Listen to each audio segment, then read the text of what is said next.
السلام عليكم، إن شاء الله تكونوا بصحة وبعافية.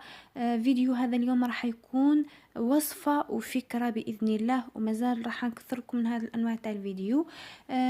يعني جبت لكم الوصفة الأصلية تاع البيتزا كاري أو البيتزا ألجيريان بذوقها الأصلي بالسميد ماشي بالفارينة.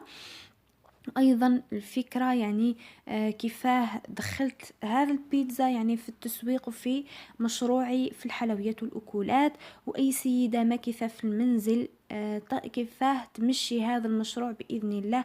فقط أنا واش نقولكم، التوكل على الله يعني والصبر بإذن الله، هذا هما مفاتيح النجاح. نبداو على بركة الله في المقادير.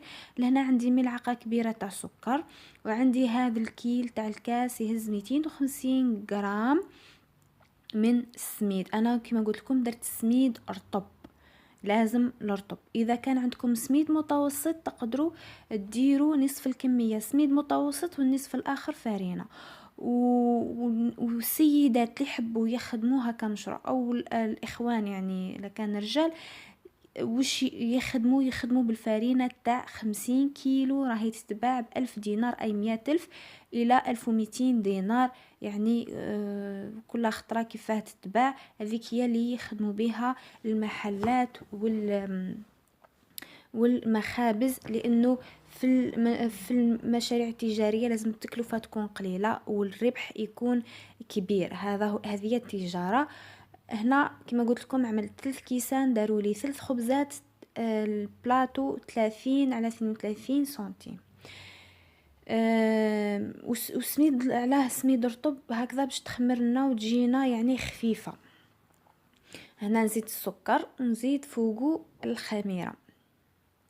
انا لهنا عندي خميرة عجين، كيفاه يعني نتحصلوا عليها. خميرة عجين نديروا ماء دافئ ونديروا قليل من السكر ونديروا قليل من الفرينة ونديروا الخميرة تاعنا، نخلطوها ونخليوها تقريب 10 دقائق تخمر، ونضيفها للعجين تاعي.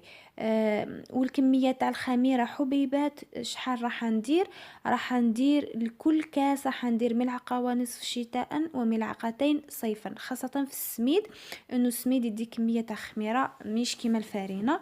هنا الملح حطيت كميه من الملح وحطيتها في جهه وحدها، ما حطيتهاش مباشره على على الخميره هكذا، باه الخميره تاعي تطلع لي، لانه الزيت والملح يعطلوها شويه. الزيت ثاني حطيت فنجان وحطيتها ثانيتك في جهه، ما حطيتهاش مباشره على الخميره.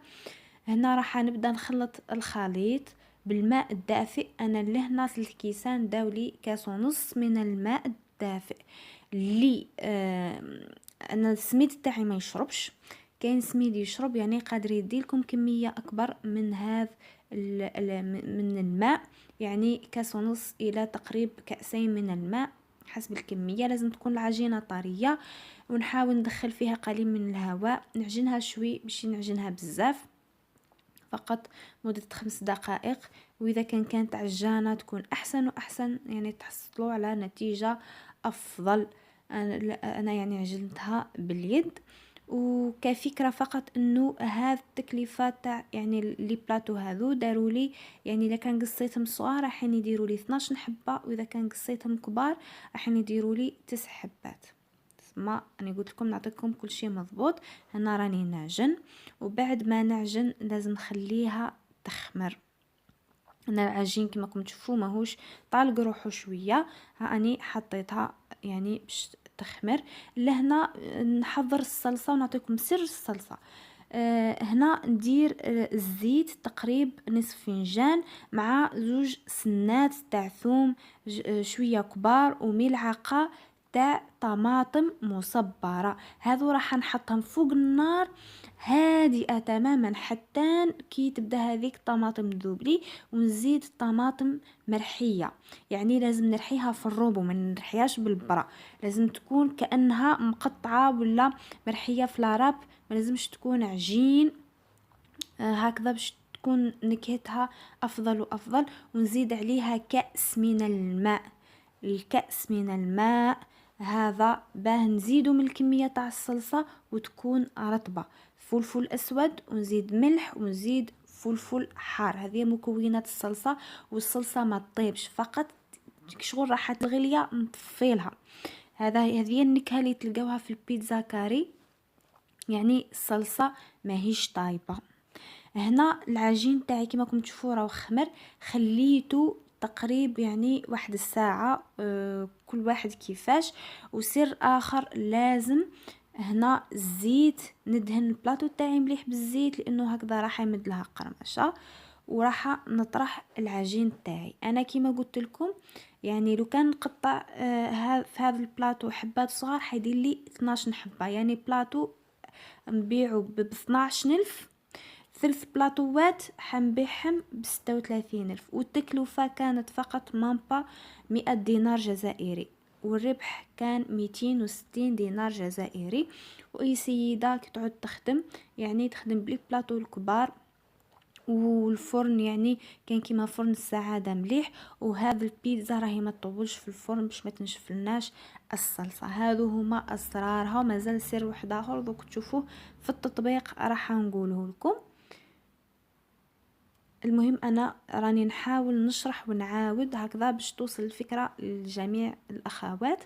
هنا الصلصه تاعي كما قلت لكم جات تهز الغليه، طفيت عليها. القرصه تاعي لازم نخليها تتحط شويه قبل ما نقرصها هكذا باش نقرصها يعني بخفه، يعني ما تعبنيش تطلق روحها. السر الاخر تاع البيتزا الكاري يعني واللي الاغلبيه ما يذكروش ولا ما يديروش هو الزيت. لازم ندهنوها بالزيت من الفوق ونثقبوها. الزيت راح يعمل كعازل بين الصلصه والعجين، هكذا العجين تاعكم ما يجيش يابس، يجي طري. يعني الصلصه العجين ما يشربش الماء اللي في الصلصه، الصلصه تقعد محافظه على روحها، خاصه كنحطوها طيب على درجة حرارة تكون مرتفعة، ما تطولش مابا 10 دقائق، يعني حسب الفرن إلى 12 دقيقة. هذا هو الوقت تاع البيتزا. ولهنا نحط كل شيء بارد في بارد، كما قلت لكم نحطها في فرن مسخن. والتزيين يعني كاين اللي يزينها بالزيتون اسود، انا كان عندي زيتون اخضر وفلفل يعني اخضر يعني حار، هذا هو البنه تاعها. ايضا كما قلت لكم اي سيده تحب تمشي هذا البيتزا من المنزل تاعها فقط، تشوف جارها سوبيرات ولا محل ولا اخوها يدير محل صغير، صدقوني يعني راهي فيها فايده لانها رخيصه والشعب كامل يشتيها ورايحين يشريوها. وبشوي بشوي باذن الله المشروع يكون مربح. انا هذه الوصفه كنت نعتمدها في المحل تاعي كي كنت حاله وقت لو كان قفلت. ومع الاخر نضيف لها الزيت، رشات من الزيت بعد ما تطيب. والتزيين كما قلت لكم تقدروا تزيدوا لها شويه دبشه، ماشي معندنوس، دبشه. ونزيدوا لها ايضا اللي يحب يعني مايونيز كما تحبوا. انا هذه معشوقاتي. ان شاء الله تكونوا استفدتم من هذا الفيديو. فقط اني قلت لكم اللي تحب تخدم لازم يكون عندها الصبر والبال الواسع، وباذن الله توصل وتنجح. فقط كما قلت لكم هذا المشروع تقدروا تمشيوه للقهاوي لي سوبيرات، ولا ديروا محل صغير خاص بكم نتوما، ولا حتى سور كوموند في المنزل. ان شاء الله رايحين تنجحوا، وان شاء الله تكونوا استفدتم من هذا الفيديو. انا هذا وكانت زين.